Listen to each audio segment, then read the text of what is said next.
অন্নপূর্ণা যোজনার কাজ চলছে পুরো দমে। বামুনখালীতে ক্যাম্প পরিদর্শন করলেন বিডিও কানাইয়া কুমার রাও। রাজ্য রাজনীতির পালাবদলের পর প্রতিশ্রুতি অনুযায়ী নতুন সরকারের জনকল্যাণমুখী প্রকল্প অন্নপূর্ণা যোজনা বাস্তবায়নের প্রক্রিয়া শুরু হয়েছে। নির্বাচনের আগে ভারতীয় জনতা পার্টির পক্ষ থেকে রাজ্যের মহিলাদের জন্য এই প্রকল্পের প্রতিশ্রুতি দেওয়া হয়েছিল। ক্ষমতায় আসার পর মুখ্যমন্ত্রী শুভেন্দু অধিকারী সেই প্রতিশ্রুতি বাস্তবায়নে উদ্যোগী হয়েছে। এই প্রকল্পের আওতায় রাজ্যের মহিলারা প্রতি মাসে ৩,০০০ টাকা করে সরাসরি নিজেদের ব্যাংক অ্যাকাউন্টে পাবেন। এই ঘোষণাকে কেন্দ্র করে দক্ষিণ ২৪ পরগনার গঙ্গাসাগর এলাকায় ব্যাপক উৎসাহ দেখা গিয়েছে।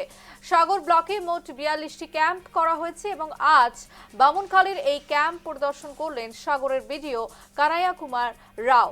বাসন্তীতে অন্নপূর্ণা যোজনার কাজ চলছে পুরোদমে।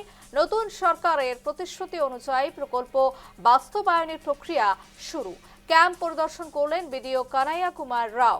প্রকল্পের আওতায় রাজ্যের মহিলারা প্রতি মাসে পাবেন ৩,০০০ টাকা।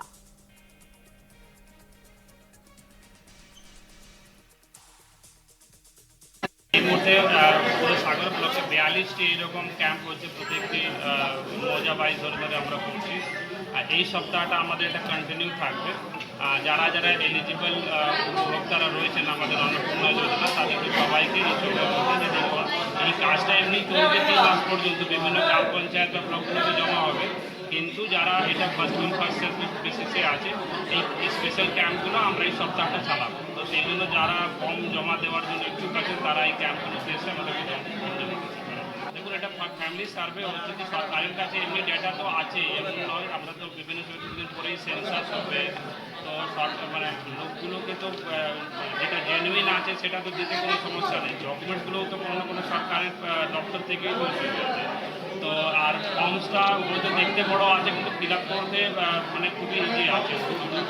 মানে যদি ফিল আপ করার পরে বাকি ঠিক অপশন আছে। দেখুন, একটা গভর্নমেন্টের ইনস্ট্রাকশন আছে, তার উপরে আমরা বলা যে গভর্নমেন্টের গাইডলাইন আছে সেটা মেনেই ফর্মগুলো ফিল আপ করতে হবে।